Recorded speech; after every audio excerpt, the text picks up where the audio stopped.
Well, hello there, and thank you once again for joining me for another installment of Chuck's Captivating Chat, Captivating Chats. Got to learn to talk here. July 7th, 2025 edition. Gives some time for some people to join on here, so I'll just chat for a little bit.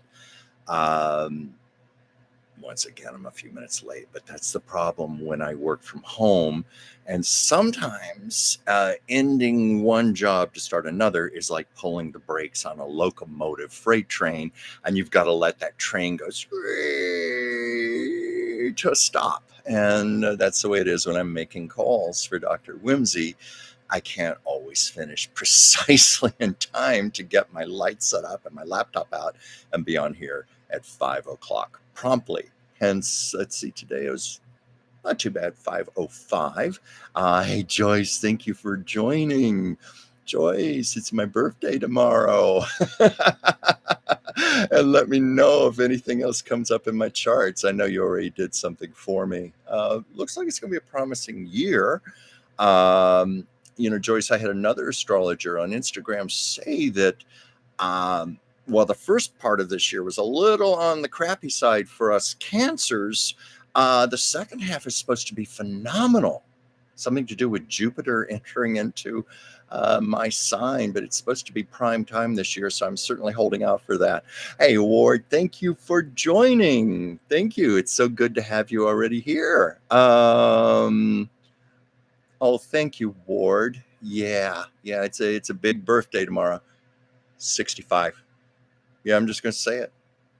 What else can I do about it? I can't change it. It is what it is, other than there's just absolute disbelief that that is my age. I mean, I don't know. Hey, Joyce, thank you for the birthday greetings. I don't know if you have this same feeling I have, where you don't really feel you're a certain age that we are. And we have to write it down on an application, or like we're at the doctor's office, something like that. And you put those numbers down. It's like, ah, that's not my age. Or you know what I think about? I think about that movie Somewhere in Time. The one with Christopher Reeve and Jane Seymour, and he travels back in time through sheer will. Through sheer will, he sends himself back to the year 1911 and falls in love with this beautiful stage actress.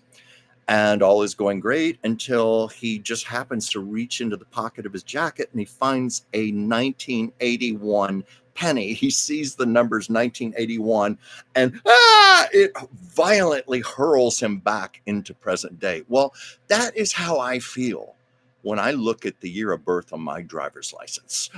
Anyway, who else is here? Hey, Andy, thanks for joining. It's good to have you here. Yeah, I'm going to be frankly working tomorrow on my birthday, but that's okay, because who's to say we can't celebrate birthdays before and after the fact? And I decided this is just going to be a birthday month. It's a big one. I deserve it. But tomorrow is the day I do the Tuesday show with Dr. Whimsy Anderson, Taco Tuesdays on the Oracle of Whimsy channel.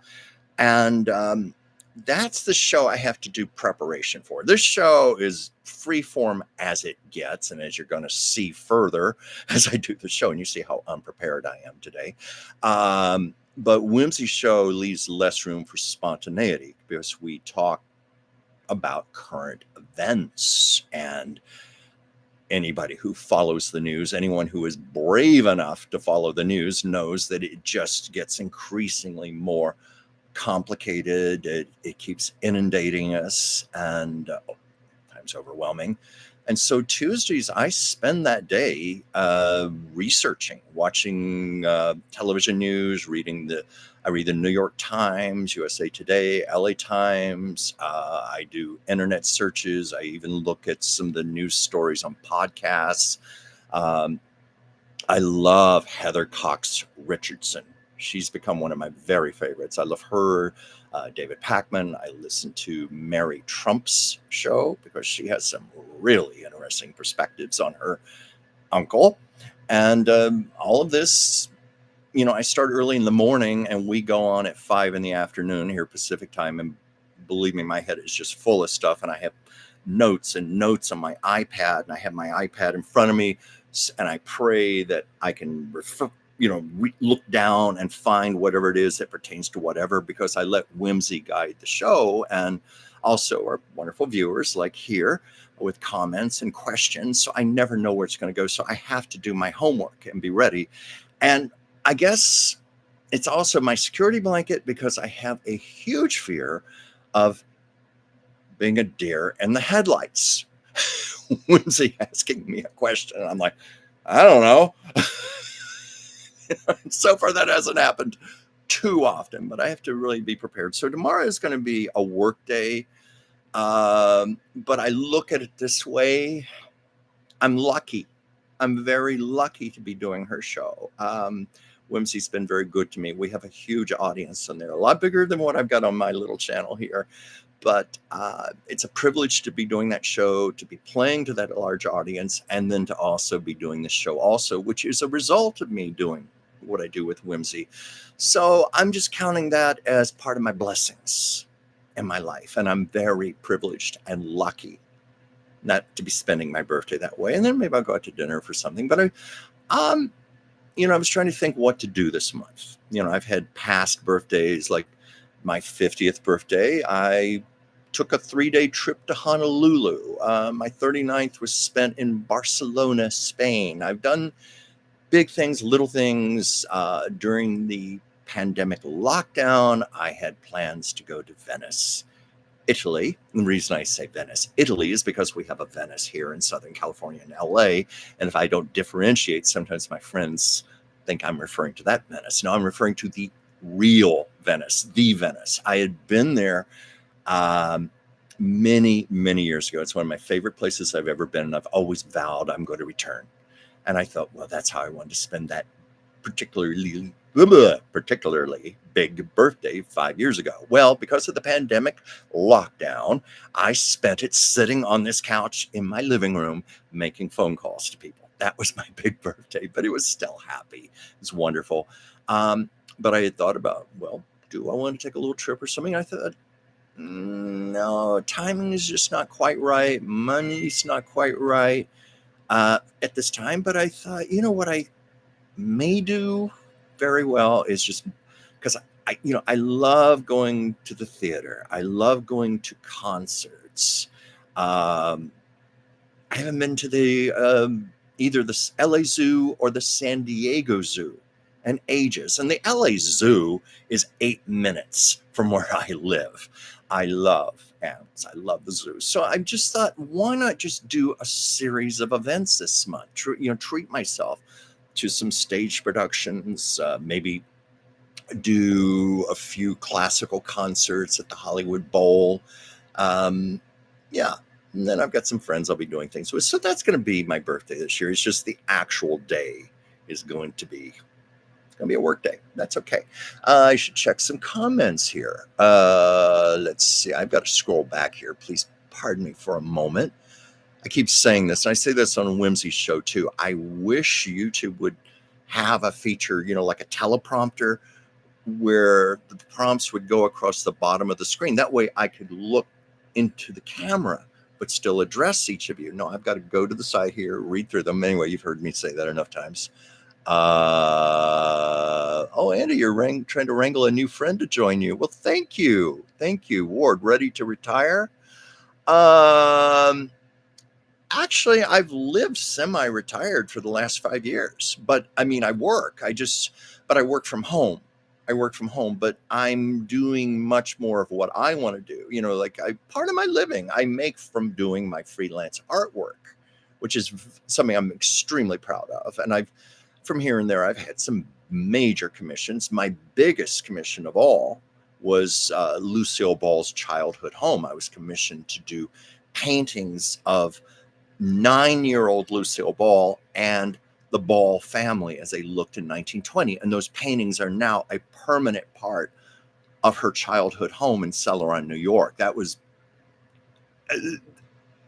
I don't know if anything will ever top that one for me. That was my favorite. But I've done a lot of portraits for people, commissioned for many things, and there's one I'm going to show in a little bit, and there's a story behind it, which I will tell later why I'm showing the painting. But working from home has felt semi-retired. I call the shots. It's not like when I was working the quote unquote real job in the health industry when we would open at 7 in the morning. And that meant my having to get up about 4:45 in the morning because, that gave me just enough time to get ready, make my breakfast, coffee and everything, and then get in the car. And I had like a 45-minute drive to work in the traffic, and I could not afford to be late. So all those mornings of having to be up at 4:45 are actually, I was going to say not only over, but kind of reversed, because I've always been nocturnal. I'm a night person. I thrive. I get very creative late at night. And I've been that way since I was a little kid. Even when I was like 6 or 7 years old, my parents would make me go to bed at a responsible time, like 9 o'clock or something, some nonsense like that. And I'd lie awake until midnight or 1 in the morning. I just am a night person. That's my schedule, my body clock. So I say this laughingly and not so laughingly. Sometimes I don't even go to bed till like 4 in the morning now. And I don't sleep my day away. I usually up no later than 10 in the morning, even when I do that. But that works for me. I don't sleep my day away, but I'm on a schedule that is more in sync with who I am, what I am. And that's also part of semi-retirement. You get to call these shots. Let's see, where's some other comments here. Ward Betty Davis did her best to be working on her 80th birthday, so she could tell reporters that those were her birthday plans. Well, good for Betty Davis, because she was doing what she loved more than anything in the world, what she was passionate about. And she was always grateful, especially in those latter years when it was really hard to get work, when she was still doing starring roles. It's mostly made for TV movies, but she was working. That's what she always said that. Like when she had her strokes, in the 80s, and she had terrible health scares. She had breast cancer, mastectomy, and then when she was in the hospital, she suffered a terrible stroke that impaired her speech, her mobility.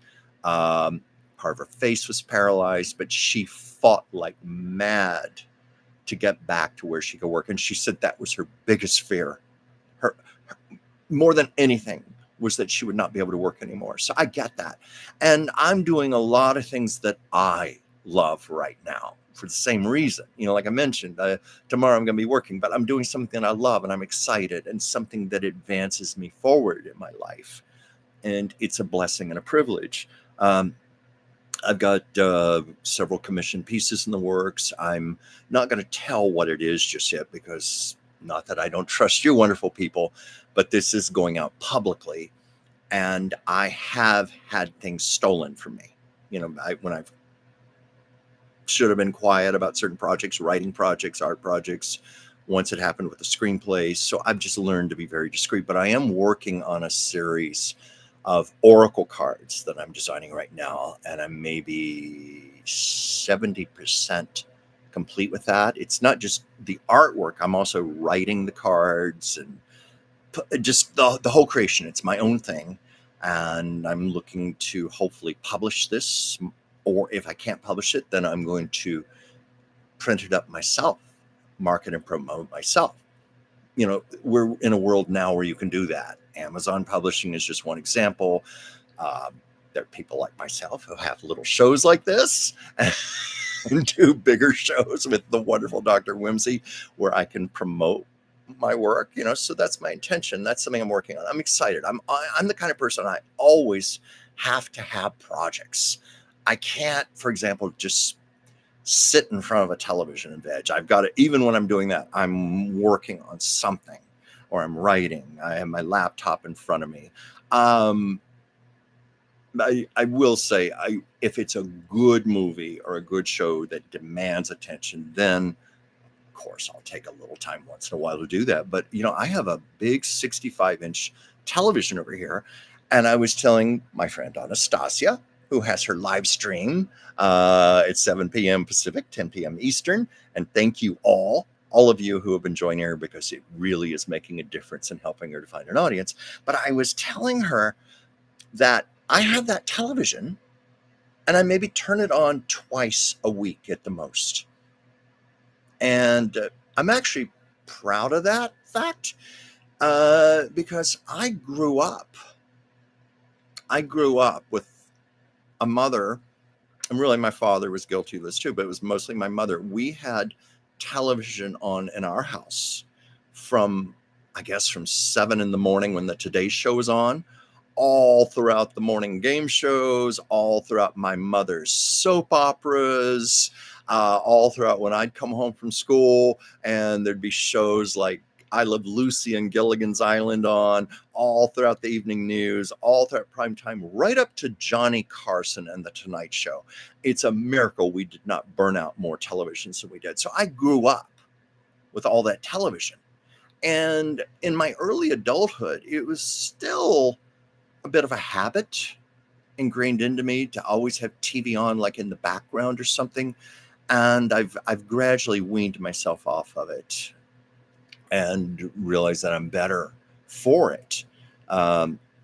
Television it can be, I should say, a parasitic energy. It sucks the energy out of you. It hypnotizes you. And the reason I say hypnotize is I had a college professor, and I remember this was my first week of college, my young freshman student, fresh off the turnip truck from the small town. And one of the first things we were asked in one of the first classes, have any of you ever been hypnotized?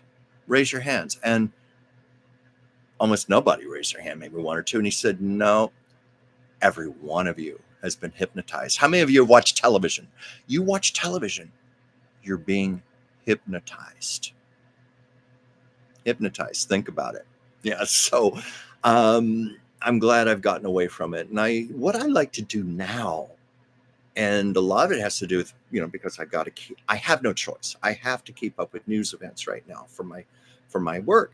And so I listen to a lot of podcasts while I'm doing my artwork. And I love podcasts because podcasts are an extension of the old days of talk radio. I used to love talk radio, especially when I was fresh out of college, and much to the chagrin of my mother and father, I delivered pizzas for a while because I just couldn't get a job. And also I was burned out from being in school from the time I was 6 years old to 22, just straight, from grade school to high school to college. And college had been intense for me, and I just needed a little time to do kind of a mindless job, and I made good money from the tips from it. But oh, my parents were horrified. And I don't blame them.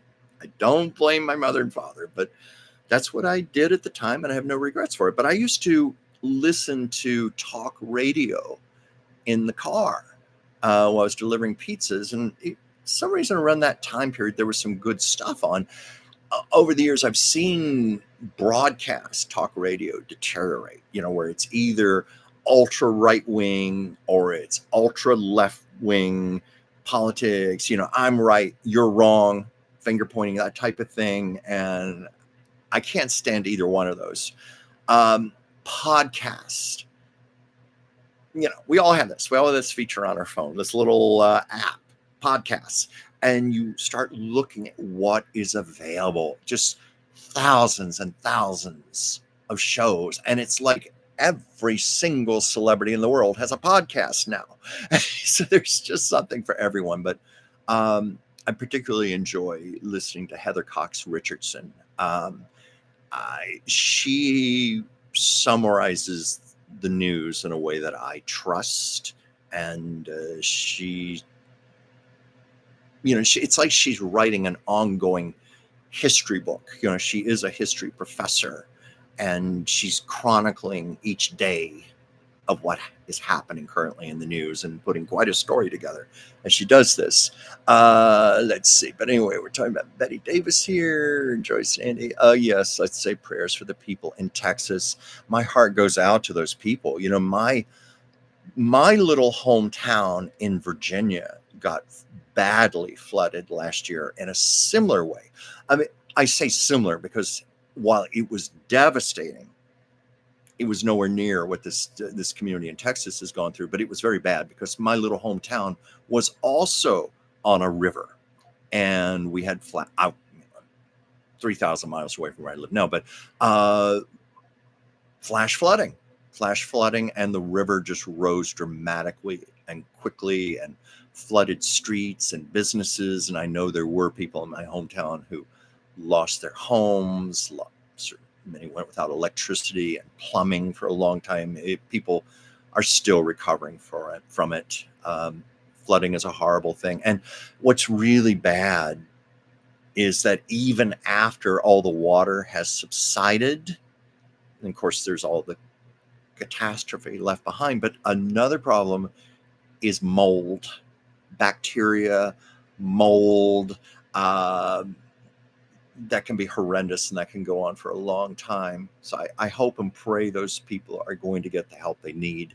I don't know if anyone's ever been in a flash flood before. I was in one once, you know, because I always thought, how can water possibly rise up that fast? Well, it can. It can. This was when I was living in Richmond, Virginia.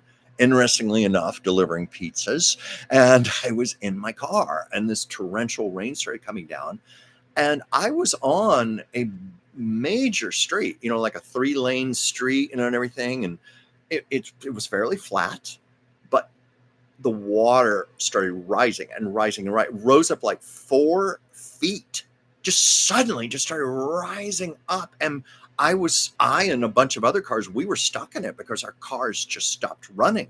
You know, the water came up into our engines, and thank goodness after the water went down and my engine dried out, it started up again, but I had me worried right there.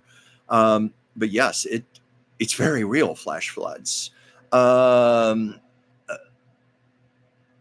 What was this? Speaking of being out of one's time, does anyone know where I can find a transfer back to 1979? I wish I knew, Ord. You know, the one that I'd like to have is 1939. I would love to go back to New York City in 1939 and get a newspaper and find out what Broadway shows are playing and see how much theater I could cram in and just walk around and take in the sights, the clothes, and music and the culture. Wish that were possible. Let's see here.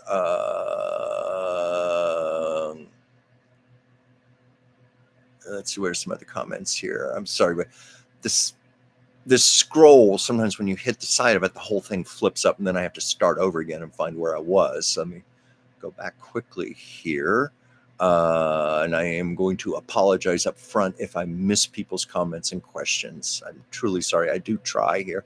Oh, hello, Jessica. Pleased to have you aboard here. Thank you very much. Oh, well, thank you, Andy. Thank you for telling her I have the best Hollywood stories. Well, I certainly do try because it's something I'm very passionate about and I enjoy. And I'm glad that I have a way to share these with you all. Let's see. Oh, and you met Joyce. You met Jessica. I'm sorry. Excuse me. I said Joyce Jessica here. You meant that too, Joyce. Jessica is another friend that you found through the Three Stooges Live. Oh, that's great. Oh, Joyce. Yeah, I'll get see that you get a deck. You know, I need people like you to test these out to see how well they work. So I definitely want you and Pam and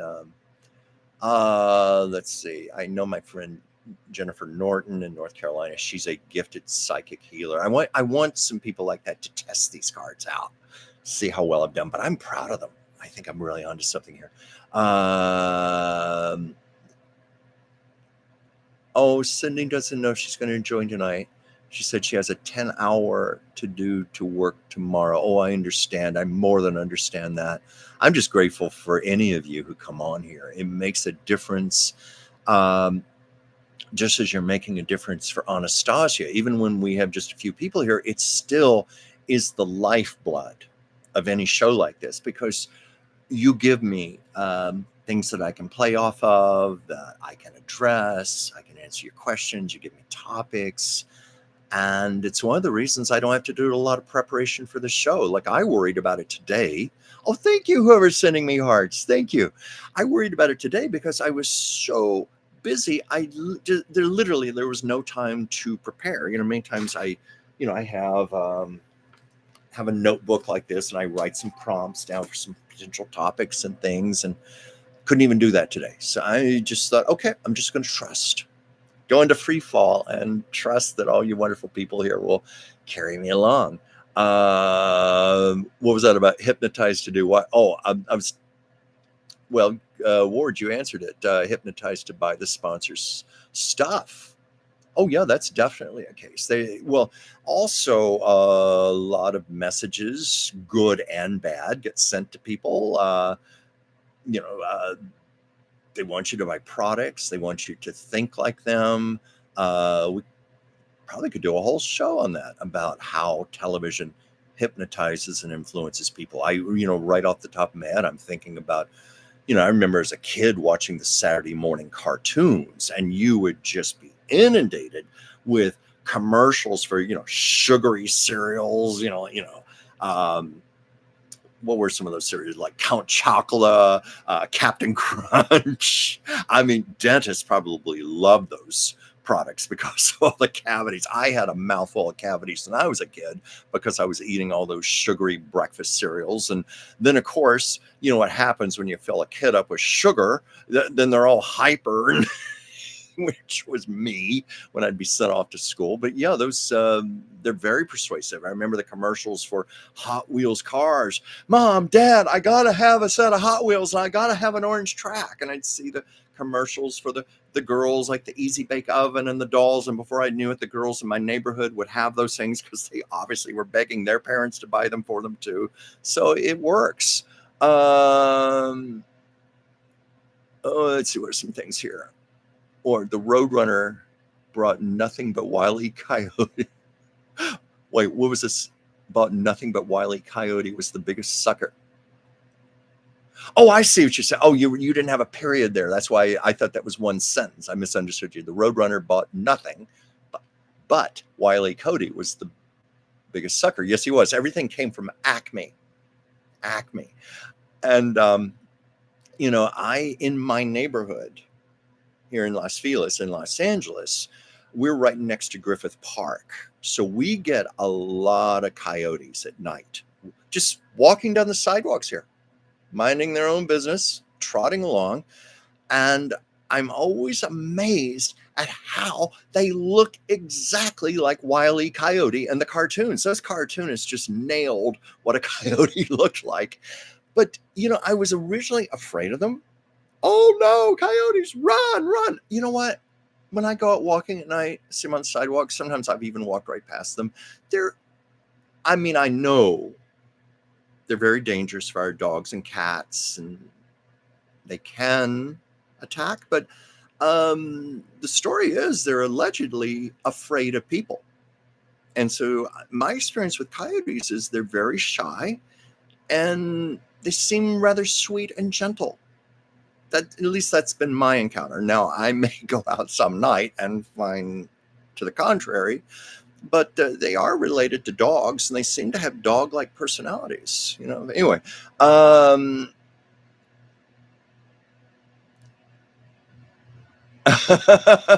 I won't. Andy, no worries. I won't drop any anvils on you. Oh my God, those cartoons—they're sadistic, but they're so funny. Oh, I could just sit and watch a whole loop of Roadrunner cartoons now that I think of it. Let me see, what are some other comments here? Oh, hi, Jim. Thank you for joining. Goddess Val, thank you. What was that? Switching to TV. Hi, Joyce. I won't be commenting. Thanks for tonight. Always a pleasure. Well, thank you for being here.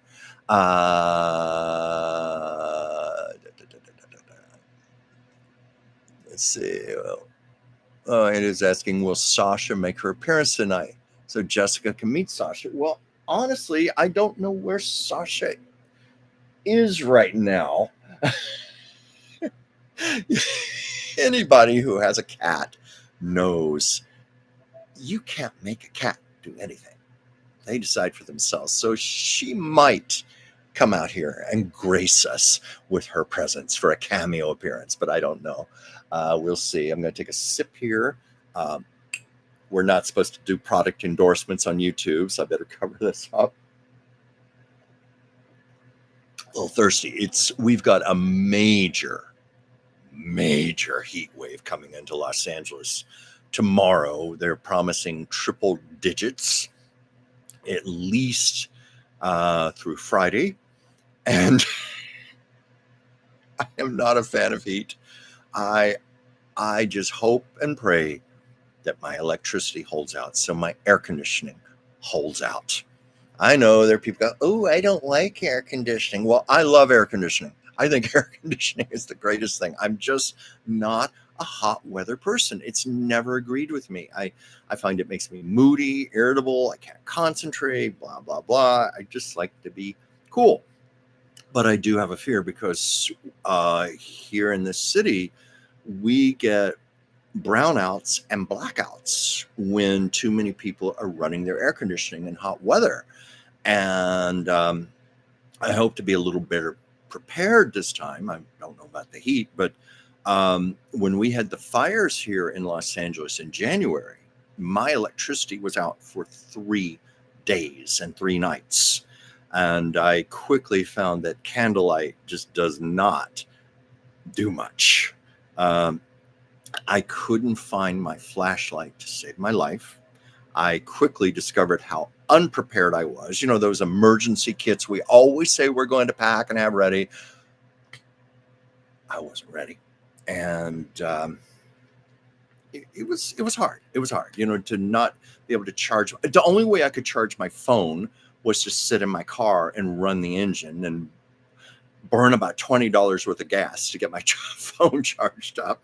So one of the things I did, I was talking to my good friend Pam of Pomona Remembers in Canada, and she told me about this wonderful thing here where it's got a flashlight, it's got a lamp, there's enough battery power for like 40 hours for the lights, it's got an emergency radio, it's got an alarm, you can charge it with solar, you can turn a crank and charge it, you can put batteries in it, you can plug a USB into it and charge.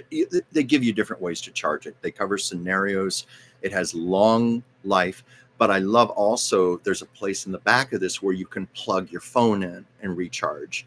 So I am now a little better prepared if the electricity goes out again. And I realize it's almost inevitable it's going to happen again this summer. I just hope and pray we don't get more fires. You know, a lot of it has to do with the winds and when conditions are dry, and that's what they are right now. So we don't want to be the next big natural disaster by any means. Let's see. Yes, or Miss Sasha will make her cameo when least expected. That's usually what she does. Let's see. I'm scrolling through comments here. Let's see. My comments just jumped to the top again here, so I've got to get back on track. Please pardon me here. Pam, thank you for joining. Thank you. Pam, I've been reading all the information you gave me, you know, the videos and everything. I just haven't had a chance to get back to you, but thank you so much. Yeah, that's going to inspire several projects. And let's see, what else do we have here? What was this? Happy birthday tomorrow, Chuck. Sending you big love. Coyotes were staking a bike rider up here in groups. Not so good. Ooh, that's right. You get coyotes up there too. Uh, wow, I've got a little birthday party going on here. I've got so many great people joining me. Uh, yeah. Sorry, I wish I could read these better without having to turn away from you. Uh,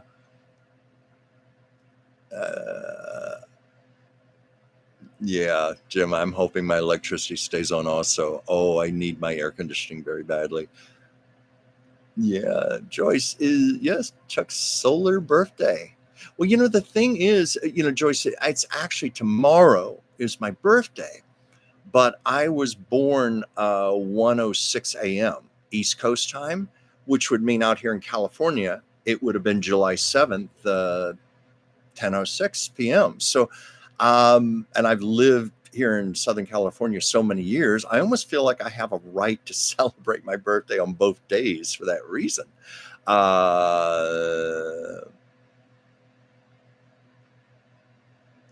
When Mrs. Ward, I've got to give your drama to your llama. Coffee cup. Oh, I like that. Give you, give your drama to a llama. That's cute. Oh, my husband has a fox pal. He would share his pepperoni stick while he was eating dinner at work. Oh, I have not seen many foxes in the wild for some reason. They're amazing animals. Um, there was a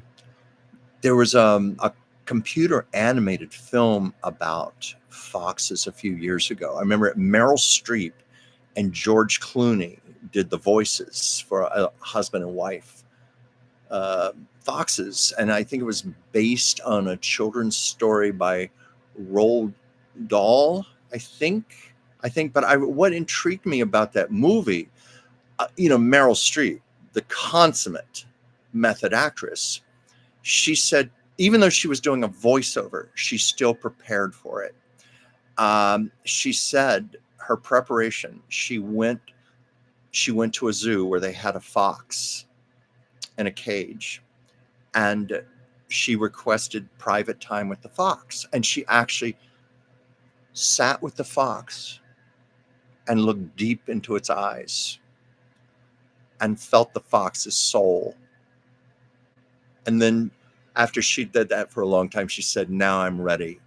I'm ready to play this role. I'm ready to do it. Now I understand a fox. And Meryl Streep, I believe her. I just thought that was a beautiful thing she did. Or could I fix a generator in my apartment? Well, I could, but they're really expensive. I've seen some little things, like they're like $130 or so, but I don't know how much power those things have. And they're not really generators so much as they're just glorified big lithium battery packs that you can plug things into. But yeah, I tell you, if power outages became more common here, I might have to invest in something like that, but I don't think it would be enough to run my air conditioner by any means. Maybe run my air conditioner for about 7 minutes and then it would go out. But of course, Pam, you were the one who told me about this. I was telling everybody, I don't know if you saw that, but yeah, this at least allows me to have some light to read by and got a radio to listen to, and I can plug in my phone. You can get these on Amazon. I guess just type in emergency radio and you'll see a whole array of different ones to pick from. It's really great because it's very lightweight. It's compact. You can just put this in your emergency bag and be ready. I should probably have a second one. Let's see. Wendy said I should turn it on and play disco music and turn on the strobe light. Yeah, I could do that if I could find a broadcast disco channel. I do have Sirius XM on my phone, though. And there is the 70s channel, and I think there are like subdivision channels, like there is a disco channel. Let's see what else here. Scroll back. This keeps moving on me. Oh, Jim, too how the comments can jump. Joyce, you probably know this yourself and Pam, you've done your own live streams and you've know how following these comments can be a little tricky. Like you hit a wrong space and the whole thing disappears and you have to find your spot again. I was assured when I first started doing these YouTube shows, don't worry, people love the flaws. They love the mistakes. They love seeing you be human. I guess sometimes you just have no choice, right? This is just me, warts and all. Let's see. Andy, how did you lose your Facebook account? I'm so sorry that happened to you. I know they're getting restrictive on there. I've seen other friends who have been, we all know the term now, Facebook jail. I've had friends post, well, I was in Facebook jail for 30 days and that's why you didn't hear from me. And it is a little scary. I think they have robots, that just look for flags, comments. Sometimes innocent things are enough to get people into trouble. And what bothers me is they will go back sometimes years into your comments. I think back to what? 8, 9 years ago, and I was making a lot of political comments on Facebook. I don't do that anymore. I learned my lesson the hard way because I had a lot of vicious private messages sent to me, including a couple of death threats. Not that I took them seriously, but I thought, no, I'm not going down this rabbit hole anymore. I'm keeping my politics to myself. I had to learn that lesson here last year during the presidential election when I made it clear who I was supporting. And my wonderful administrators here, I think it was Pam or Joyce, had to block some people. There were some nasty people writing to me. And so again, lesson learned. I don't want to go there. But anyway, that's happening to people on Facebook. Chris, hi Chris. Hey, my friend, thank you for joining me. Boy, I've got a big birthday party going here. Thank you all for coming out. Yeah. Wait. Oh, Joyce, you're saying again, do you know why? I think you meant that to Andy for Facebook. Let's see. Oh, so Andy, you don't know why you lost your account? That's a shame. And the problem, people I know who have had things like this happen say there's nobody you can contact. You can't, certainly can't reach a live human being, but even to write to say, why did you remove my account? What's going on here? Why did you put me in Facebook jail? Sometimes you're just left in mystery.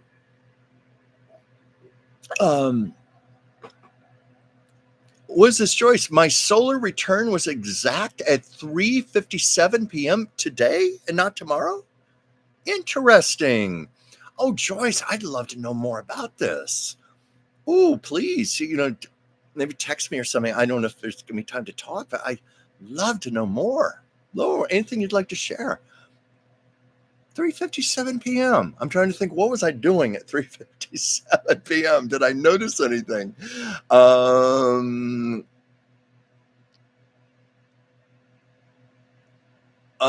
Joyce, Andy, could it be because of your Three Stooges videos? I don't know. I know that sometimes there are weird copyright laws and things, but usually when I have posted something, where it was questionable about the copyright, I'll just, it'll just be removed and I'll get a little notice saying that this didn't meet copyright restrictions or something, but I didn't lose my account over it. Oh, Andy, there's nothing wrong with the Three Stooges video. It's just lots of times there are copyright issues. Like I believe Columbia Pictures still owns the rights to the Three Stooges movies. They were originally made for Columbia, but I think that's who still owns them. It's somebody, but that might be what it's about. Oh,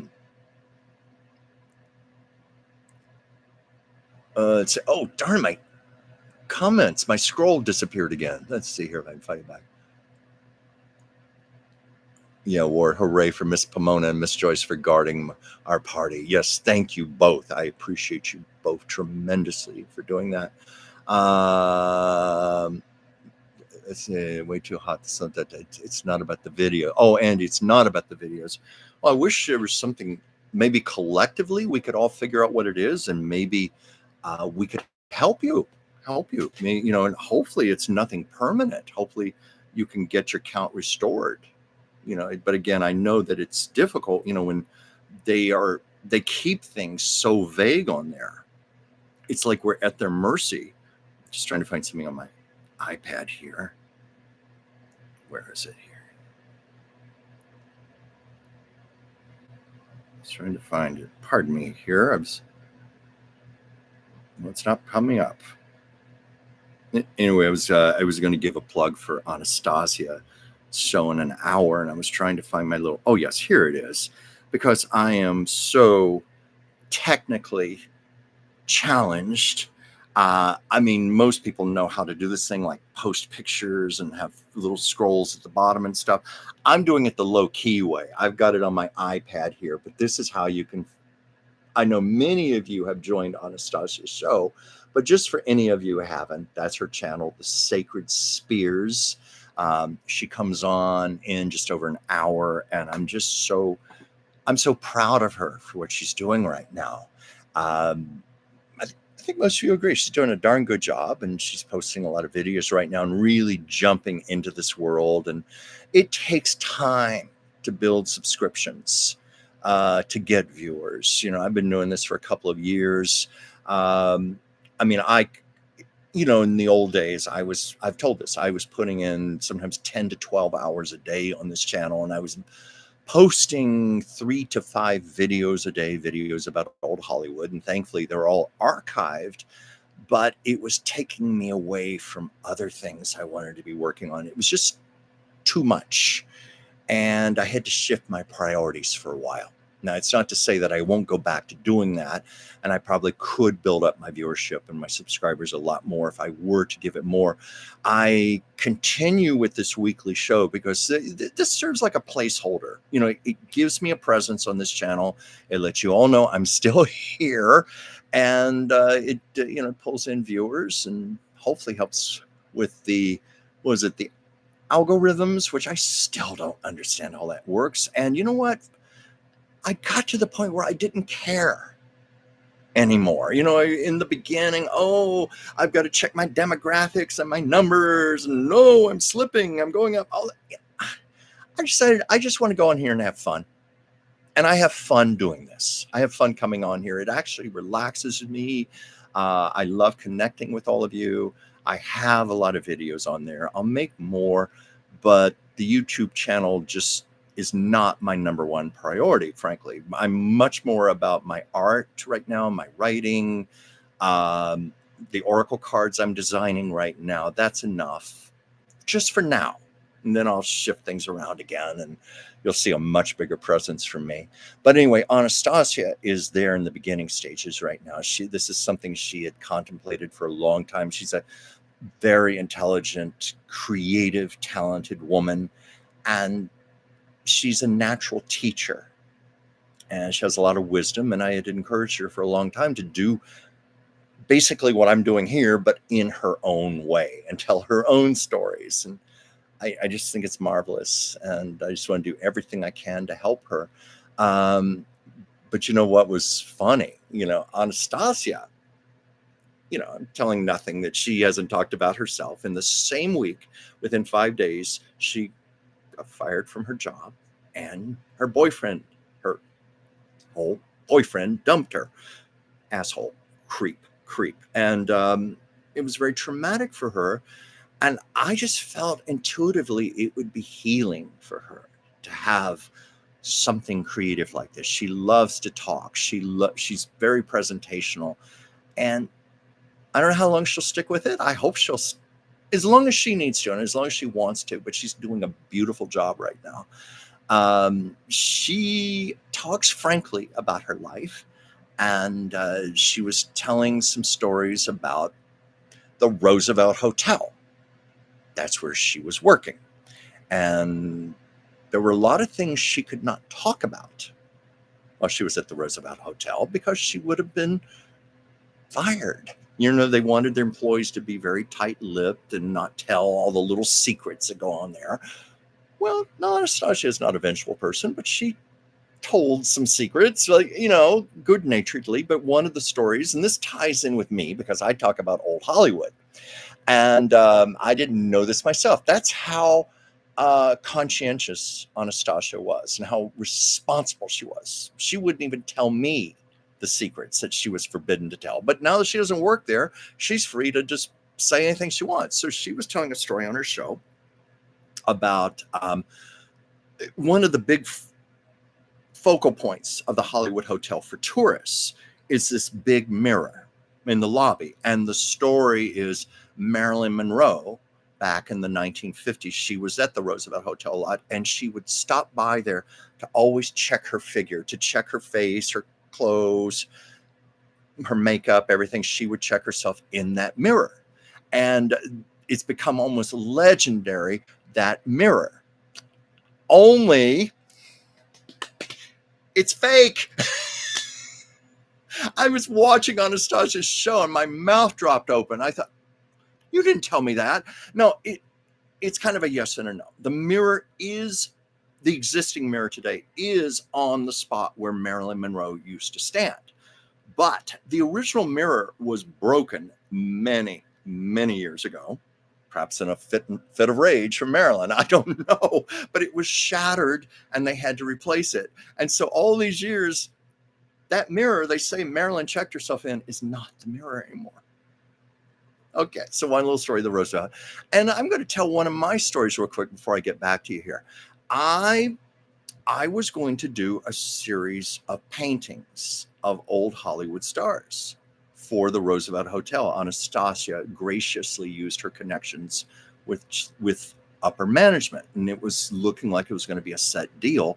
And if you remember my show last fall, I talked about how I was working on these paintings, but I could not disclose what they were for or where, other than it was for a major landmark in downtown Hollywood. Well, one of the things about that hotel is heads roll constantly. Management changes on a dime. Management changed, and they said, well, we're so sorry, Mr. Dransfield, but we're going in another direction. So anyway, I'm going to show it again. This is my painting of Betty Davis. It's hard to get it in the camera here because I can't pull it back. But this was one of the paintings that I did for the Roosevelt Hotel, the Betty Davis in Dark Victory. I did one of Marlene Dietrich, one of Shirley Temple. I was working on one of Marilyn Monroe. But I figure since the cat is out of the bag, no, not Sasha, but the cat is out of the bag, and we can talk about these things now. What the hell? So anyway, let me go back because I've missed some comments here. Oh, because Pam, you were saying something about a project you're working on. Or Andy, you were talking about they don't even give you a Facebook phone number to call. That's what I was saying earlier. They're terrible. You just cannot get a human being to talk to. It's the same thing. I was once hired. A friend hired me to manage her Instagram account, and I had a lot of questions, a lot of technical questions. You couldn't get anybody. There was just nobody. There wasn't even someone you could electronically chat with. I did internet searches. I couldn't find any place to ask questions. And so it's probably like that with Facebook also. So I'm so sorry you're going through that. Joyce, you were talking, I had students in media class. I learned all about infringements, copyright issues. Yeah, that's what I was saying earlier about possibly that was the problem with the Three Stooges videos, just copyright issues, Columbia Pictures. I don't know. You said yourself you don't think that's the trouble, but we were throwing that out. Apologize. I'm going way back in the comments here over things we've already talked about. Yes, here we go. There's a place I recognize. Yeah, I wish we all could think of a way for you to get your Facebook account. I was hoping somebody here might have some answers or at least some leads to go to.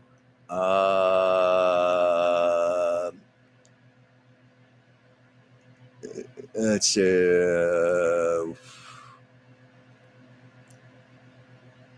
let's see. Here's a question, Chuck. Who's the earliest movie star you have met from the silver screen or whatever it's called in Hollywood? I guess the earliest. Trying to think. Okay, I could be wrong on this. I've got to really think on that one, but I think it was Claudette Colbert. The marvelous Claudette Colbert, who won the Best Actress Oscar in 1934 for It Happened One Night with Clark Gable. Major star of the 30s and 40s. And I met her when she was in her 80s, and she was beautiful. She was in her 80s and could have passed for her 50s. She looked extraordinary, and she was just such a gracious lady. I'm trying to think if I ever met a silent screen star. It would have been many years ago, like in the 80s or 90s if I had, but Claudette Colbert comes to mind. And Pam, your editing videos, your Nana's funeral was amazing and crazy. You say, I can see where I get it from. Well, I told you about my mother and grandmother, and I see and I say this very respectfully to them. Their spirits are listening, but I know it's where I get my crazy from too. But then I love my crazy. I bet you do too, Pam. It's where, we're artists, we're creators.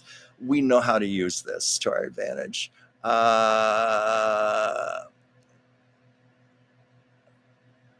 Let's see what else here.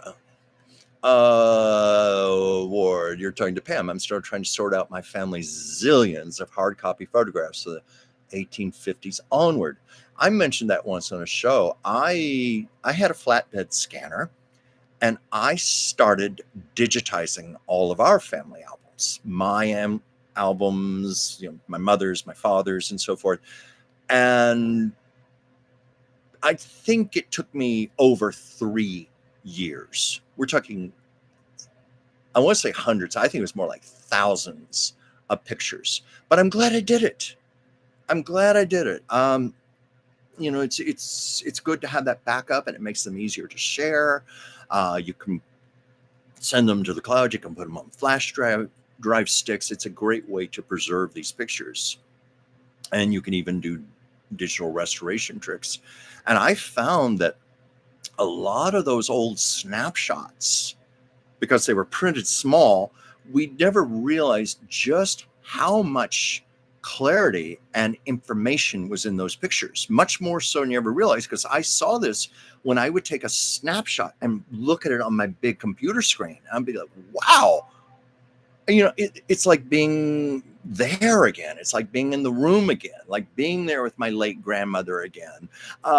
Pictures of myself, and I'm 3 years old underneath the Christmas tree, and I still can remember those toys. And I can literally remember taking the wrapping paper off some of those toys.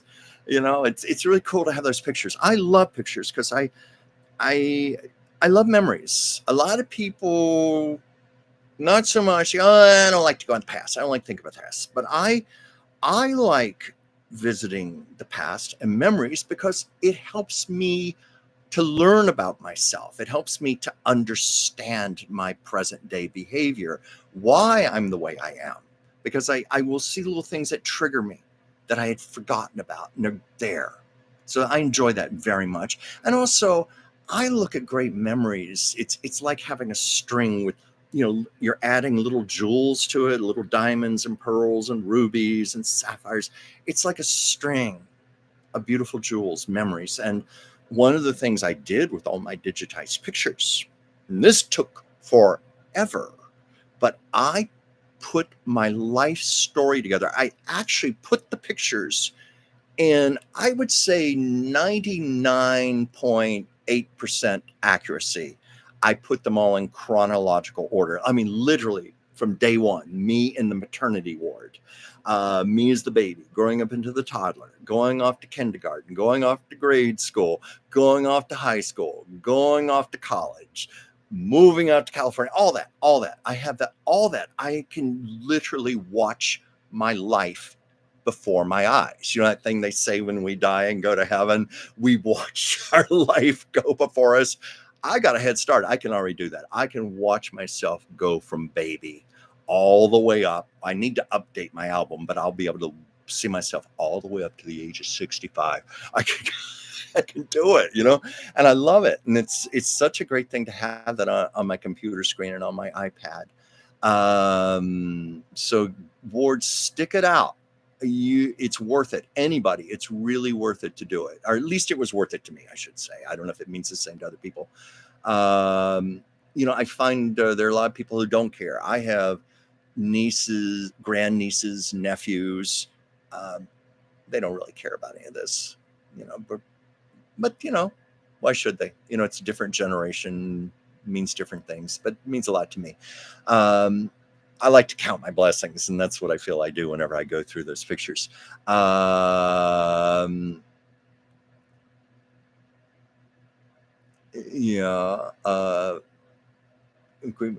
Oh yeah, Joyce, you were talking about how your family all joined in 2010 Facebook. Yeah, it is phenomenal. A lot of people put Facebook down, but when I look at how many people in my life I have been able to reconnect with, it's miraculous. And I'm sure I speak for many of you. I've got friends going back to kindergarten on there, grade school, college, people I used to act in plays with. I just think of a whole array of experiences that I've reconnected with. And it's fun to see what happened to them and where they're going in their life and what's happening. And high school people, it's, in fact, for me, it's almost eliminated the need to go to a high school reunion, because the people I care about, I already know what they're doing and I can see it on a day-to-day basis. But it's good. And I'll tell you this, Facebook brought me two of the best jobs of my life, as when I resumed my art career after the pandemic. One of those was when I posted a drawing of James Dean on the Turner Classic Movies site. And I got a private message that night from a man who was opening a bed and breakfast Airbnb in James Dean's hometown of Fairmount. The famous street, East Washington Street, where James Dean was photographed, a cigarette in his mouth, and he's got his farm clothes on, and he's walking, with the bank tower behind him.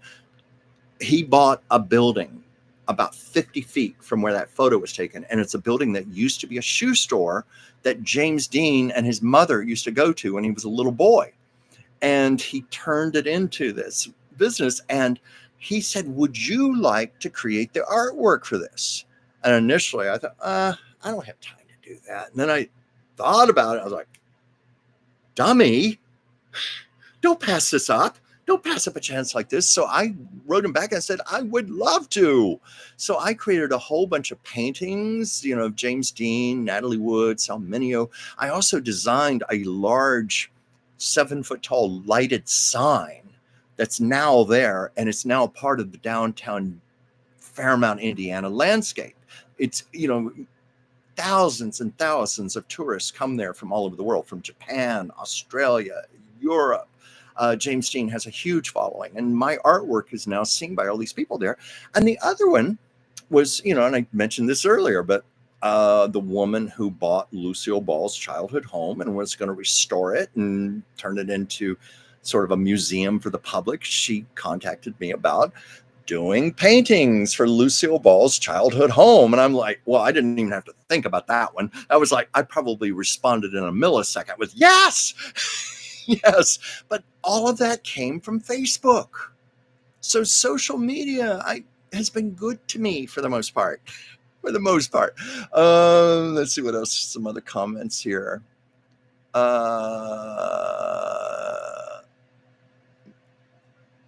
Let's see. I wish this would hold still, so I don't have to find my place again. I almost feel like I need a bookmark on here. Oh, wait. Okay, I'm going back because I just saw a comment from Joyce I want to ask about. What was this here? I'm so sorry. I've got to find my place.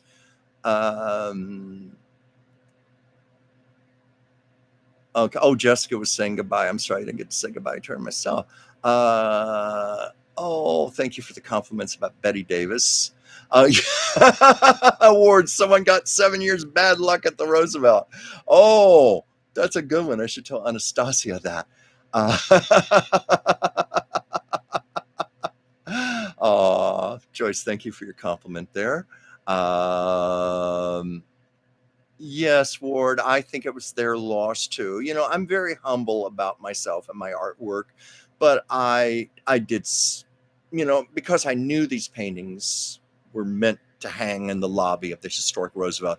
I wanted them to be special and beautiful, and I always put love into my work when I do portraits, especially these old stars. And I connect with them. I connect with their souls when I paint them. So thank you. I think Betty would have been a beautiful addition, but they wanted to go in a different direction. It was my understanding, even though the Hollywood Roosevelt is best known for its glorious old Hollywood history going back to the 1920s and 30s.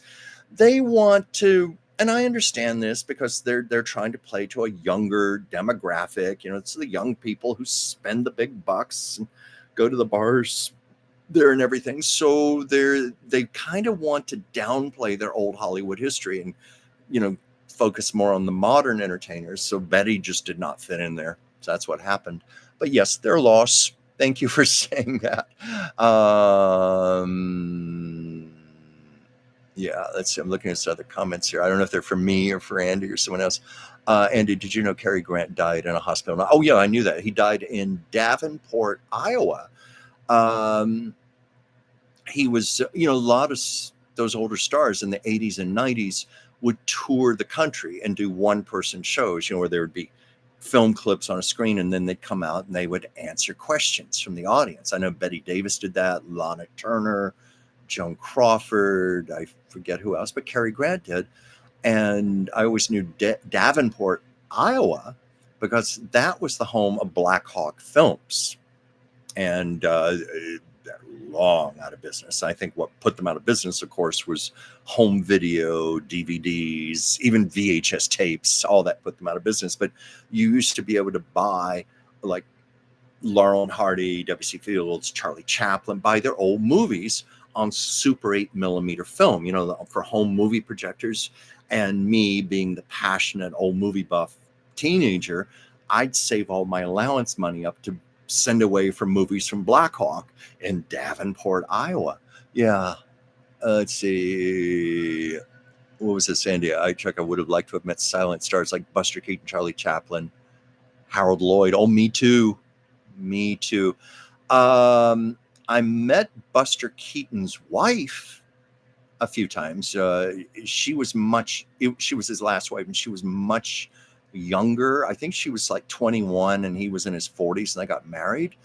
But their marriage was very solid. They were together, my God, let me think. They got married like around 1940, and he died in the mid 60s. But they were together a long, long time, and she was a very good stabilizing influence on him. And then after he died, she would still do one-woman shows, you know, speak to people, answer questions. She would do the memorabilia shows, you know, where people sign autographs and stuff, and she would do meet and greets. But she was very much about keeping Buster Keaton's legacy alive. It's much like what Gene Kelly's widow does. Patricia Ward Kelly does this. I've met her, a great, great lady, and she is extremely dedicated to keeping Gene's memory alive and his legacy. And it was a similar case. She was much younger. I think there was, I hope I'm not saying this wrong, but I think it was a close to 50-year age difference. And I saw her one-woman show. She talked about this, and of course, everybody just assumed that she was an opportunist out for his money, blah, blah, blah. No. Meet Patricia, you would immediately see their love was very, very real. In fact, because she was, as she put it, a punk kid at the time, she didn't know who Gene Kelly was. She didn't know. She had never seen any of his movies. She said she just genuinely fell in love with himself. She didn't care about all that stuff. She didn't know about it. And then, of course, she quickly got up to speed because he hired her initially to help write his autobiography. And she had to start watching his movies and studying him and interviewing him. And that's how they fell in love. But yeah, great love story. Let's see. And who would have been, imagine Cary Grant had been born in Bristol, England, Archibald Leach. And the exit would be in Davenport, Iowa. Yeah. Oh, well, he was a great man. I'd love to have met him. I have met Cary Grant's daughter. I just realized that. I've met his last wife, Diane Cannon, starts like Diane Cannon, and their daughter, Jennifer. And Jennifer, this was more than 20 years ago, but Jennifer, a lovely woman. And I don't mean just physically beautiful, a lovely soul, very gracious. I could see that she had been brought up quite well. And I remembered reading in the news Cary Grant's will that he made extremely generous provisions for her education, to whatever she needed to get the best of the best education. He wanted to make sure that was in place for her. Yeah, meeting silent geniuses would have been absolutely awesome. I've got to rack my brain to think if I ever met anyone from the silent era. It would have been obviously back in the 80s. Got to think on that. Certainly no major star from the silent era.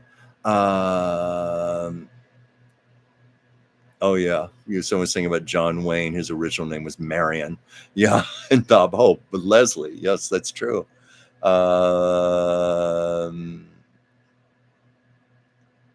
Yeah, and Southern Harriet Lake. Okay, here's the comment. I had to scroll past you, Joyce, but I couldn't comment on this. But you just said you just took a brief look at my solar return chart. ... Wow. Tell me, Joyce, why wow? I hope it's a good wow. I hope. Oh, let's check some other comments here. Oh my God, Andy, you had MySpace. Now that goes back a long time. MySpace. Pardon me, it's hot here today. And it's going to get a lot hotter. I don't know if any of you heard me at the beginning of the show, but we've got triple digit weather coming in tomorrow, at least for the next 3 days. Gosh, whatever became of MySpace? I don't even know if that exists anymore. Or maybe you can add a narration to your illustrated bio. I've thought of things like that. It's mostly just getting the time. I've thought, oh yeah, I can do all this stuff where I can animate the photos and I can add music and narration and write the narration. I thought, I just don't have the time. I've got too many other projects in the works, but one day, maybe, but I figure I did good just getting those pictures digitized and getting them in chronological order. And some people call me on there. Oh, BS, you didn't. How do you know you got those in chronological order? No, I know. I have a very, very good memory. I actually can remember things from I was about 1.5 years, 2 years old. I mean, minor stuff like being lifted out of the bassinet and my mother and sister talking, stuff like that. But I have memories. And I'm very good with association. Like I can look at hairstyles, clothes, and then there are tricks like pictures you can look to see if there are leaves on the trees, if they're bare, the flower. You can tell if it's what season of the year it is. School pictures, vacation pictures. There's enough hooks. Christmas pictures. There were always birthday and Christmas pictures. So I found it not hard to start piecing the pictures together and creating a timeline flow that I feel, as I said, about 98.9% accurate. Where's some other comments here?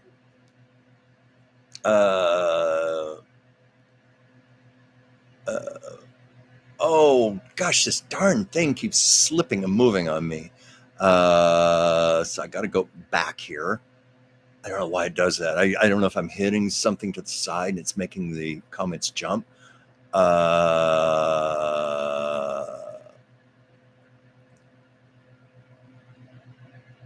Let's see. Yeah, Andy, I would have loved to seen Cary Grant's one man show. I wish somebody would have video recorded that. I mean, just for history's sake. Chris, I used to rent 8mm silents at our library and play them at home in the early 70s. Wow. I thought I was going to say you're the only other person, but I do have a friend, a good friend right now. He's my age, and he said that he did the same thing. He grew up in upstate New York, but he said he used to buy Black Hawk film movies. And I was once at one of the Hollywood memorabilia shows, where they have people come and sit at tables and autograph and so forth. And they also have a lot of merchants. And someone had a table there. And this was maybe the early 2000s, but it was for Black Hawk films. And I went to the man's table. I said, "Are you back in business?" He said, "Oh, no. No, this is more like a tribute to Black Hawk films." What he was selling were video recordings made from those Black Hawk films, for old time's sake. But I was chatting with him, and I said, "Well, I was a teenager and I spend my allowance money on these movies." And he said, "You would not believe how many." He said it was always boys, never girls. For some reason, girls were not into this, but he said boys. He had so many stories of people saying, "When I was a teenager, I used to save my allowance money and buy Black Hawk movies." Buy. But Chris, you were lucky you could rent them at the library. I wish I could have done that. It would save me a lot of money. A lot of money. I mean, I swear every dime of my allowance money went to those. Let's see if I can scroll up without making this disappear. Oh, darn, this thing jumps. It drives me crazy.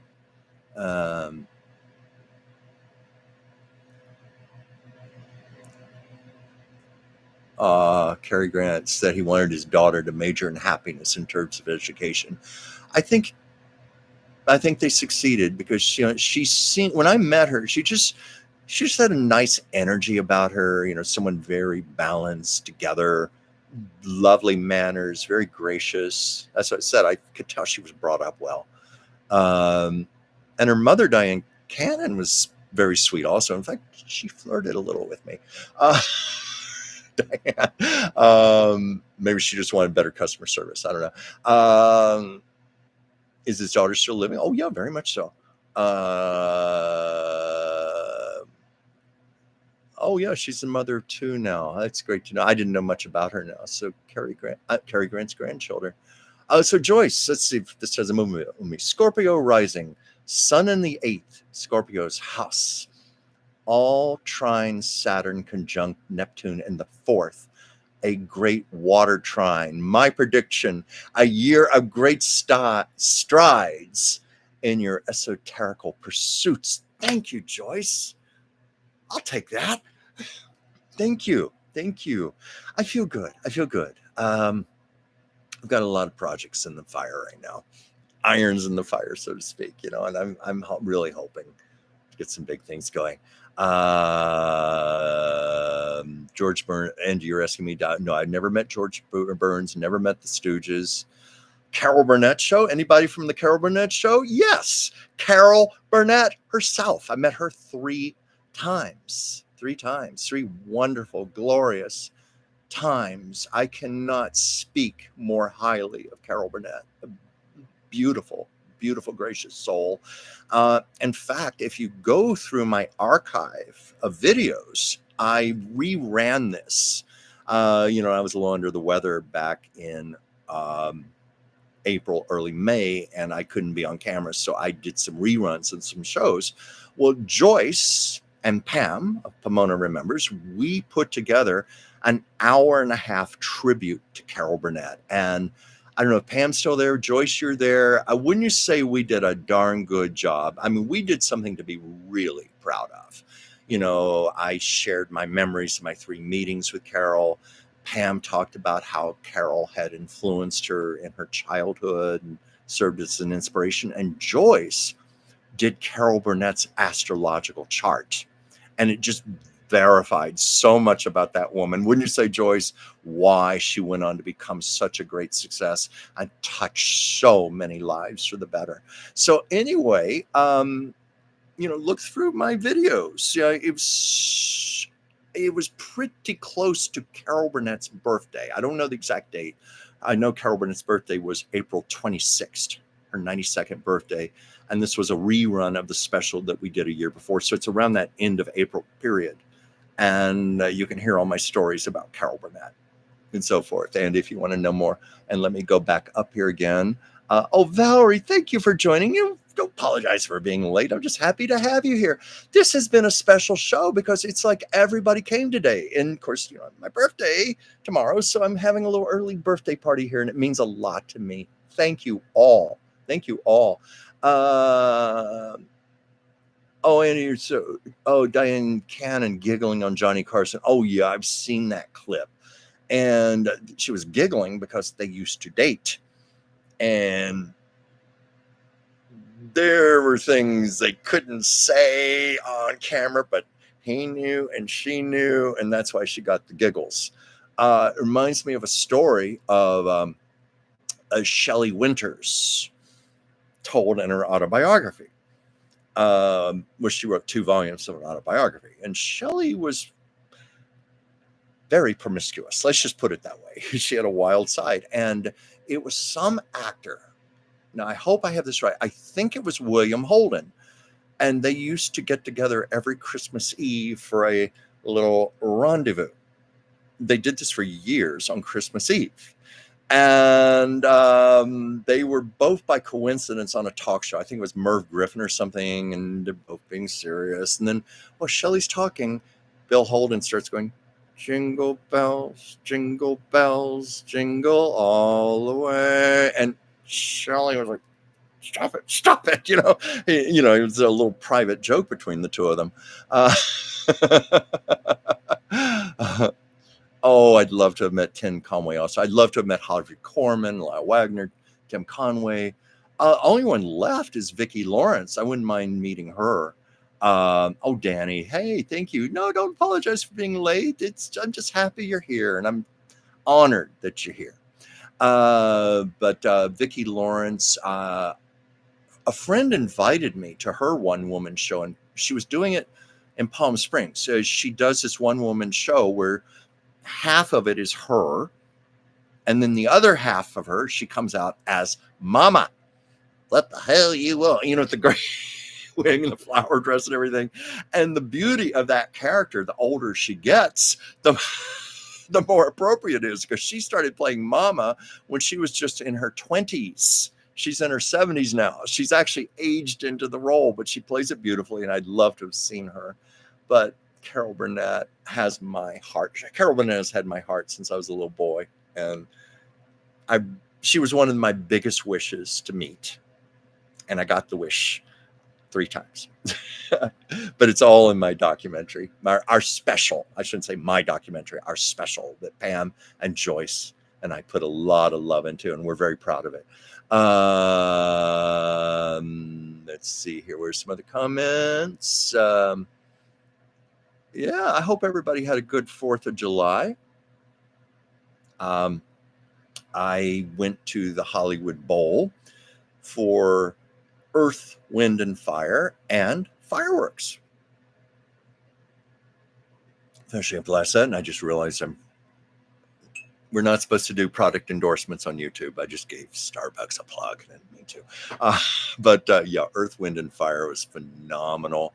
The Hollywood Bowl is one of my favorite things in all of Los Angeles. It's like a big outdoor summer party because they let you bring a picnic and bring a bottle of wine, and it's outdoors under the stars, and everybody is just happy and festive. And also because the Hollywood Bowl, it's partly the design of the Hollywood Bowl, but it's also because there are mountains behind it. So the acoustics are just among the best you're ever going to encounter. And I've been to really good places like, concert halls like Disney Hall. I've been to Dorothy Chandler Pavilion to see opera. I know people may disagree with me on this, but I think the Hollywood Bowl has better acoustics. It's just, it's an amazing experience. Anything you go to see there. But Earth, Wind, and Fire was like the soundtrack of my college years. And I had seen them once before. I think it was about a decade ago at the Hollywood Bowl, and it was a double bill with Chicago and Earth, Wind, and Fire. But I had a beautiful time. Beautiful time. That's how I spent my fourth. Let's see here.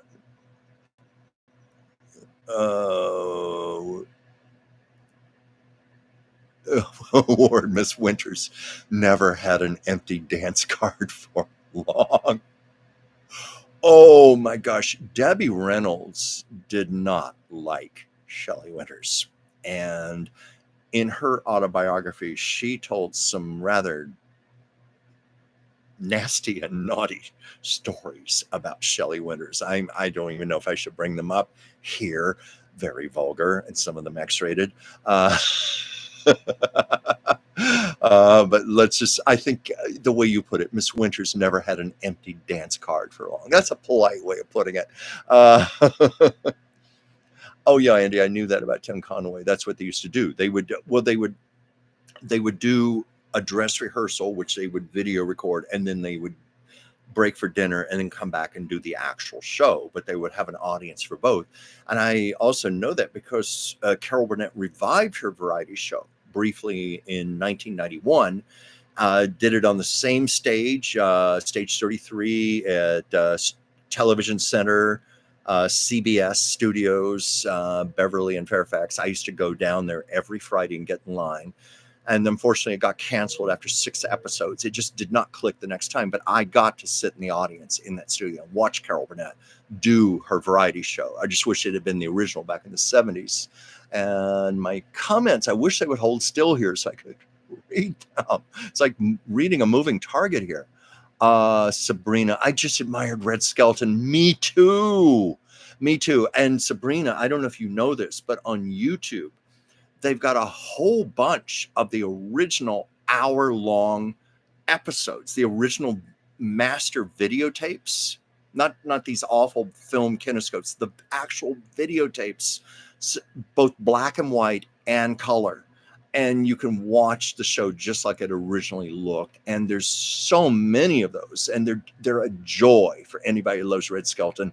The man was a genius, and I think it's a shame that a lot of people don't know who he is anymore. He's been largely forgotten about. And unfortunately, that's a thing. If something is not passed from one generation to the next, it tends to die off. Something like I Love Lucy is a classic example of something that keeps getting passed from one generation to the next, And here it is. Next year is going to be the 75th anniversary of the show. And it's just as big as it ever was. And that's literally true. I read an article in the LA Times that the show still makes $20 million a year for CBS. And it's still one of the top syndicated shows. It's just amazing.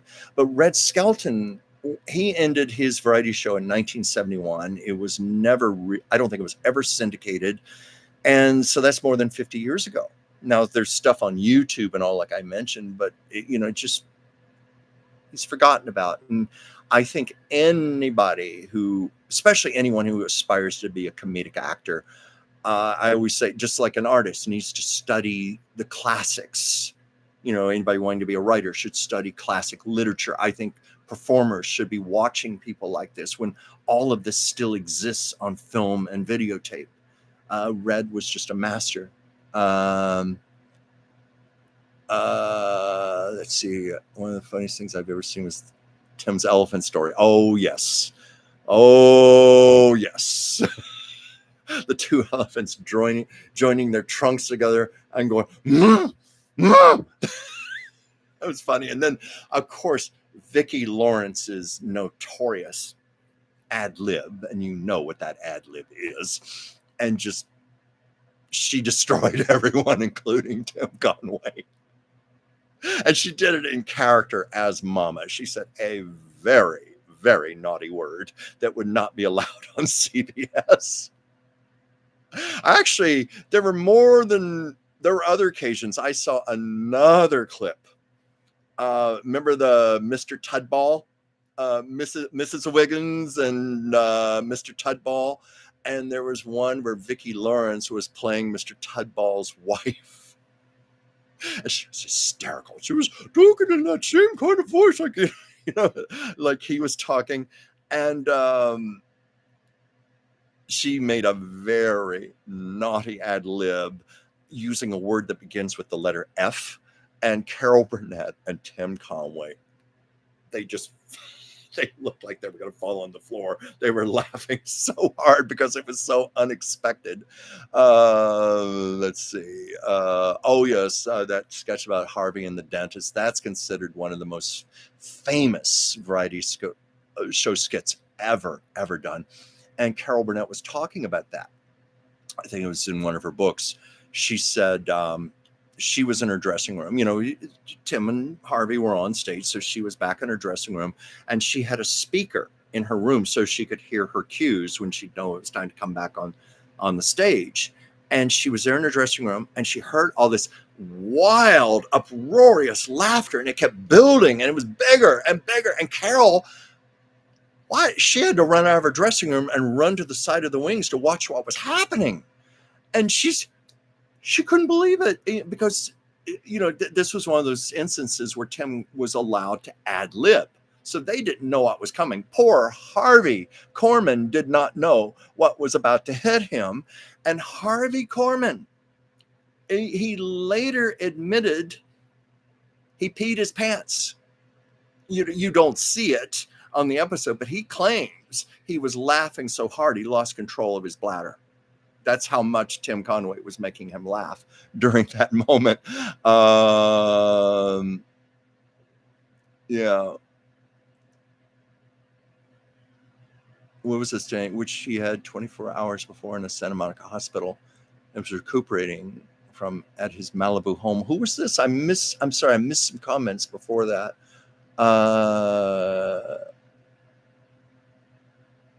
I don't know who. I'm so sorry. I don't know who you're talking about, but maybe you can remind me. Forgive me, please. This is the problem, and I'm trying to keep up with a lot of comments here. Valerie, big scare on the 4th. Military jets circling at super low altitude over where I was staying for 45 minutes. Radio silence on legacy media. No idea why.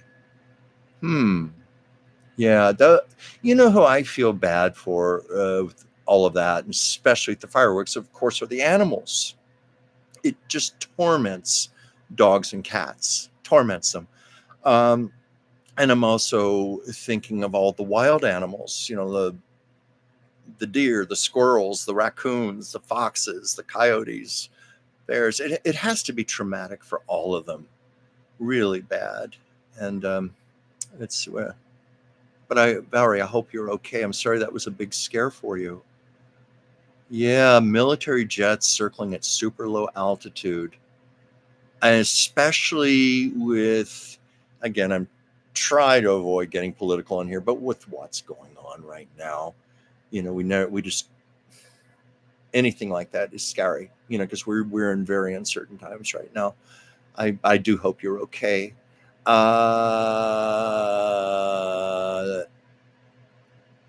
What was this, Danny? And even fewer my age and younger had Disney Channel during its premium cable era in the 80s and early 90s, but I did. Well, you know, I might have had that myself. You know why? Because in the 80s, I had a roommate who worked for a cable company, and one of the perks of the job was free cable with all of the subscription channels. So I lucked out there. So I probably had it. I'm trying to remember. I know the Disney Channel then was a lot different than it is now. Darn it, my screen keeps moving. But something we had here in Los Angeles was a movie channel called the Z Channel. And it's so legendary that there was a documentary made about the Z Channel. But it was a wonderful channel because they showed so many esoteric things, like, you know, great old classics. They showed silent films. They'd show foreign films. They'd show documentaries, little independent films that you couldn't find anywhere else. I was glued to the Z Channel, and I was so sorry when it went away. What's the word? Few folks under 60 recall Nancy Walker was a hit. Oh, Nancy Walker was wonderful. You know, Ida Morgenstern. Yeah, Mary Tyler Moore, and especially Rhoda. And of course, she also was doing double duty. She was double dipping. She was on McMillan and Wife. Remember that one? Rock Hudson, Susan St. James. She was on that show and Rhoda at the same time. And she was asked about it. And she said, well, you have to understand, as an actress, I come from a background, you don't turn down work. That she said, that's so ingrained in me. You never turn down work. So she was really pushing it, doing two shows at the same time. But great comedian. Lucille Ball was a great admirer of Nancy Walker. And one of my favorite things Nancy Walker ever did was a guest appearance on The Golden Girls as Sophia's sister. You ever see that one? Oh, she was perfect. They could not have cast a more perfect actress. They put a white wig on her and the glasses. And of course, she was tiny, just like Estelle Getty. They looked like sisters and they acted like sisters. And of course, they were Italian sisters from Sicily, and they were putting curses, Italian, Sicilian curses on each other. May your pasta never cling to your marinara sauce. Things like that. It's very funny.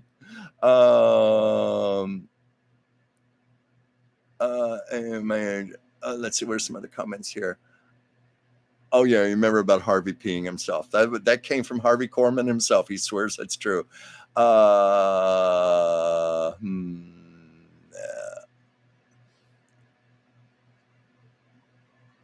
my gosh. Yeah, helicopters overhead, maybe like the theme song to MASH. Yeah. Oh yeah, I remember Nancy Walker and her Bounty paper towels. Wasn't she Rosie? Cleans up here, the quicker picker upper. Bounty towels. Oh yeah, I remember that. Yeah, the Disney show, they used to show the Mickey Mouse Club. Yeah, some of their shows. Yeah, that was fun because I was well before my time, so it was fun to see those. Oh yeah, the Golden Girls, that is on the Disney Channel. I think that's on Hulu also.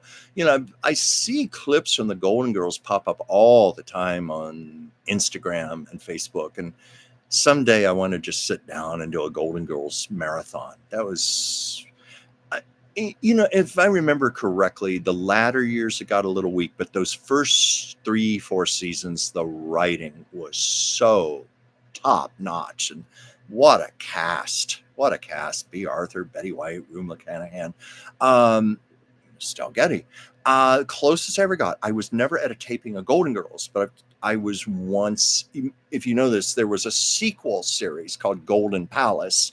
It wasn't successful. It only lasted a year and a half. And it was because B. Arthur did not want to continue, but Rue and Betty and Estelle did. So it was this new show where the three of them were operating a hotel called the Golden Palace. I did sit in the audience for that. And my sister from Colorado came also. And that was kind of fun to see that. But I wish B. Arthur had been there. And, I'd always heard that Estelle Getty had a lot of trouble remembering her lines in later years, much to the frustration of Betty White and Rue McClanahan. Well, ironically, the day I was there, Estelle was letter perfect. It was B and Betty who flubbed their lines. Ha, ha, ha. So that was my memory of that. And also, Rue McClanahan was a good friend of my building manager when I used to live in an apartment in West Hollywood. And I got to meet her that way. And spoke to her briefly, and she confirmed to me personally, this came from Rue McClanahan, Blanche Devereaux. She said, none of the cast got along. That's quoting her. I asked her about it, and she said, no, we didn't get along. We didn't get along well at all. So I didn't want to go too further with that. I didn't want to pry, asking me personal questions, but I thought that was kind of interesting to have that confirmed, that they did not get along. Let's see, where's some other comments here. Did you know the lady who played Blanche was a teacher in the movie Starship Troopers? No, I didn't know that, but I knew she worked a lot. Very nice lady. I liked her a lot. Thank you, Valerie. I have a weird memory.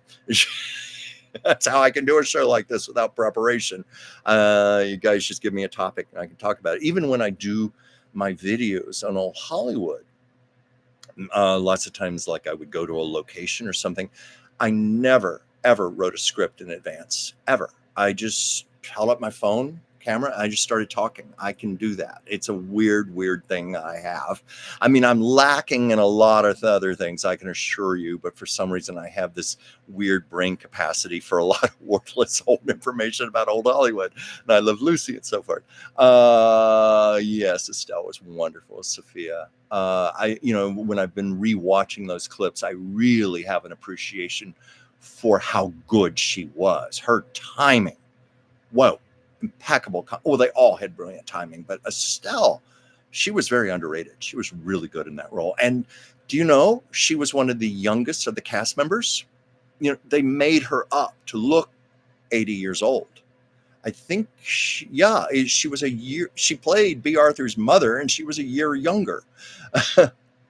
They were so funny together. I mean, B so big and tall, and little itty bitty. Sophia. B. Arthur guested on Golden Palace. I think they did like an hour-long show or something. I never saw that, and I know Golden Palace is on Hulu, and I would revisit the show just to watch that, to see B. Arthur on there and see them reunited again. The only time I ever saw B. Arthur in person was at the Hollywood Bowl back in the early 90s. It was a tribute to Jerry Herman.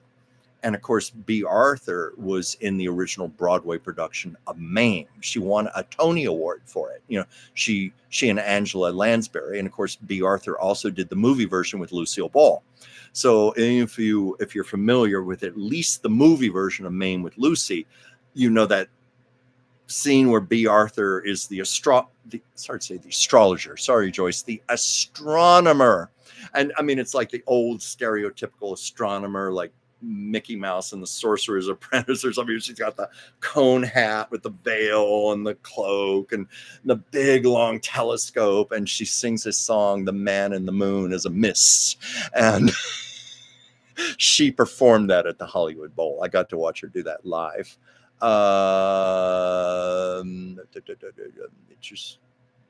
Let's see, anyone named Father Duffy. That sounds a little familiar, but I can't place it. It'll come back to me, I'm sure. Yeah, it is sad they didn't get along, but you know what? They were very professional. I mean, if there was any animosity, you never, ever saw it on the show. Those women worked beautifully together. Beautifully. I think we can all agree on that. And I guess that's the main thing. But I think you just had some clashing personalities on there behind the scenes. And I suppose when you've got three women all considered the star of the show, I mean, they always considered Estelle supporting, like at the Emmys. Everybody on that show won an Emmy. B won a Best Actress Emmy, Rue got a Best Actress Emmy, Betty got a Best Actress Emmy, and then Estelle won supporting. But I think when you've got three stars on the same show, it's inevitable there's going to be egos clashing. I suspect there was a lot of that going on. I wish I could have asked her more probing questions about that. It just didn't feel right to me to do that. I wanted to be polite to her. Oh, yes, the Star Wars Holiday Special. That's considered a cult classic. And it was missing for many years. I think it was found and it's now on YouTube. I was, Jim, I was at that tribute to Jerry Herman. That was video recorded, and it played on PBS. And I see it gets revived from time to time on PBS. I think it's all on YouTube. That was an amazing star-studded night. Let's see. I love Maud too. I'm looking at the time here because I'm 6:49. I'm going to have to sign off soon because I don't want to be competition to Anastasia. I want for her show. But let me see if I can wrap this up here. Oh, yes, the blooper about Father Duffy. Yes. Yes. But father, I said there was an F word that Vicki Lawrence stated. It wasn't father. It was the other F word. It's a word you do not say on CBS. But yes, Jim, they all deserve their awards. They really did. I mean, that's a rare thing when you've got 3 Best Actress winners all in the same show. And it was like consecutive. Betty won the first year, Rue the next, B the next after that, but they all got their Best Actress Emmys for it. And Golden Girls actually won Best Comedy Series a couple of times. Father Duffy, I remember that now. I love the Carol Burnett show.